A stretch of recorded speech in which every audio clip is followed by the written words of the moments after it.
Hello friends, I Tejas Gandhi from Sunmars Education. I welcome to all of you in our YouTube channel. Today we learn the series and parallel resistances.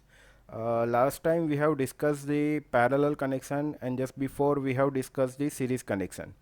So how to connect the resistance are in series and on the basis of series resistance we have calculate the voltage across each resistor as well as the current in each resistor as well as also calculate the current and voltage in parallel connection. So as per series connection, we have calculate the voltage V equal to V1 plus V2 plus V3 while current I is equal to I1 equal to I2 equal to I3. While in parallel connection, the voltage in each resistor is same while current is additive. So as per series connection R equal to R1 plus R2 plus R3 while in parallel connection 1 upon R equal to 1 upon R1 plus 1 upon R2 plus 1 upon R3. So let's start the today sessions. In these sessions we have compared these two series and parallel connections as well as calculate the power in series circuit and power in parallel circuit. So first of all, comparisons the series circuit and parallel circuit. In the series circuit, we have discussed the all resistors are connected in series. R1, R2 and R3 are connected in series and V1, V2 and V3 the voltage drop across each resistor. So that means current flow in each resistor. तो यहाँ पे तीनों तीन resistor में current क्या flow होगा same but voltage जो तीनों तीन रेजिस्टर अक्रॉस है वो सेम रहेगा. जबकि पैरेलल कनेक्शन में क्या है तीनों तीन रेजिस्टर हमने दो पॉजिटिव और नेगेटिव टर्मिनल के बीच लगाए हैं या तो फिर डिवाइसेस भी लगा सकते हैं. सो टोटल करंट क्या होगा I1 plus I2 plus I3 जबकि वोल्टेज तीनों तीन resistor plus supply voltage same रहेगा. Next comparison the same amount of current flows through all the component. जैसे हमने बताया कि तीनों तीन रजिस्टर एक दूसरे के साथ कनेक्टेड है. जैसे R1 का एंड R2 के साथ, R2 का एंड R3 के साथ और R3 का एंड बैटरी के नेगेटिव टर्मिनल के साथ. तो यहाँ पे all are connected in one chain so that why current is same. जबकि पैरेलल कनेक्शन में क्या है पैरेलल कनेक्शन में हमने देखा कि तीनों तीन रेजिस्टर पैरेलल में connected between positive negative source. So that why the current जो फ्लो हो रहा है तीनों तीन रेजिस्टर में वो डिफरेंट करंट फ्लो हो रहा है. सो इसीलिए यहाँ पे हम I equal to I1 plus I2 plus I3 लिखते हैं. जबकि नेक्स्ट कंपैरिजन है in an electrical circuit components are arrange in a line. जैसे मैंने बताया कि तीनों तीन रेजिस्टर कैसे कनेक्टेड है एक लाइन में कनेक्टेड है या एक चेन बनाया है तो उसी वजह से तीनों तीन में एक जैसा करंट फ्लो हो रहा है. जबकि पैरेलल सर्किट में क्या होता है in an electrical circuit component are arrange parallel with each other. Parallel means के जो भी पॉजिटिव और नेगेटिव टर्मिनल सोर्स है उसके अक्रॉस में हमने तीनों तीन रेजिस्टर कनेक्टेड किया है. When resistor are put in circuit, voltage across each resistor is different. जैसे अभी मैंने बताया कि तीनों तीन रेजिस्टर सीरीज में है तो यहाँ पे वोल्टेज तीनों तीन रेजिस्टर का अलग अलग होगा क्योंकि रेजिस्टेंस की वैल्यू अलग अलग होगी क्योंकि वो डिपेंड करते हैं रो एल एंड ए तीन फैक्टर्स पे डिपेंड करते हैं. उस वजह से यहाँ पे V इक्वल टू क्या होगा V1 plus V2 plus V3. जबकि पैरेलल सर्किट में क्या होगा when resistor are put in this circuit voltage across each of the resistor is same. क्यों सेम होता है क्योंकि वो पॉजिटिव और नेगेटिव पॉजिटिव एक स्टार्टिंग टर्मिनल गिन लो और नेगेटिव टर्मिनल आप एंडिंग टर्मिनल. तो इन दोनों के बीच आपके जितने भी डिवाइसेस है या जितने भी रेजिस्टर है वो पैरेलल में है. जैसे हमारे घर पे होता है कि पॉजिटिव मतलब कि फेस टर्मिनल जहाँ से करंट स्टार्ट होता है और न्यूट्रल जहाँ पे करंट एंड होता है इन दोनों टर्मिनल के बीच हमारे ऑल अप्लायंसेस कनेक्टेड होते हैं.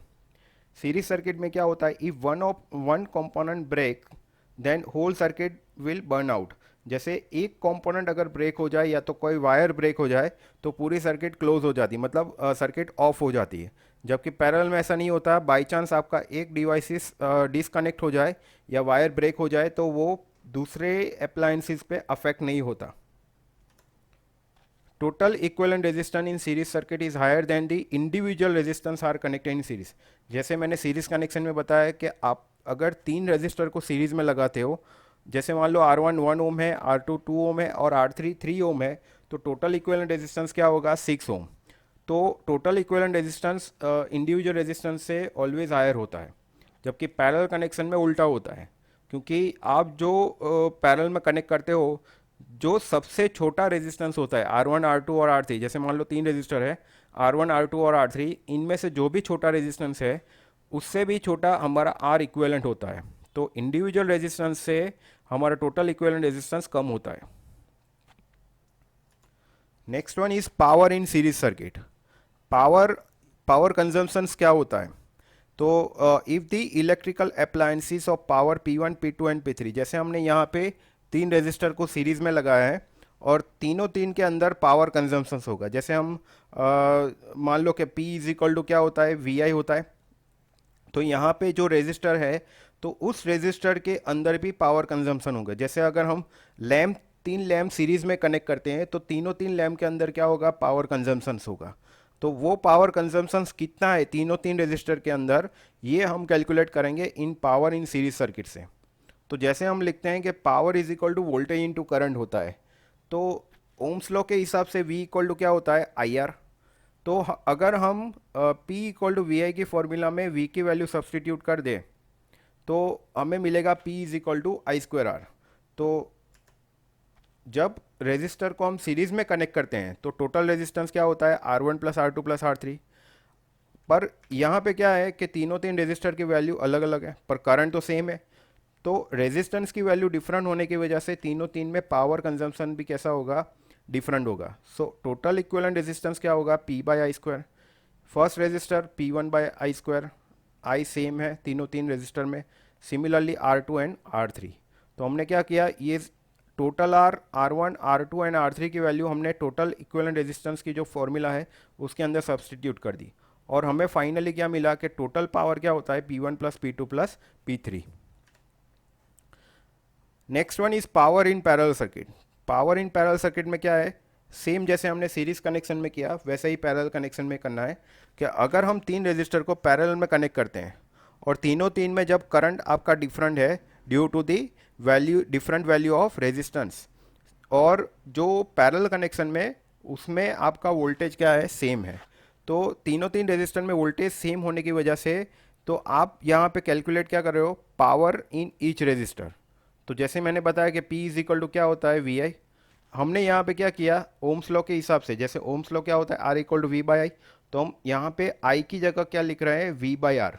तो P इज इक्वल टू क्या होगा, V into V by R, that equal to V into V क्या हो जाएगा, V स्क्वायर बाई आर।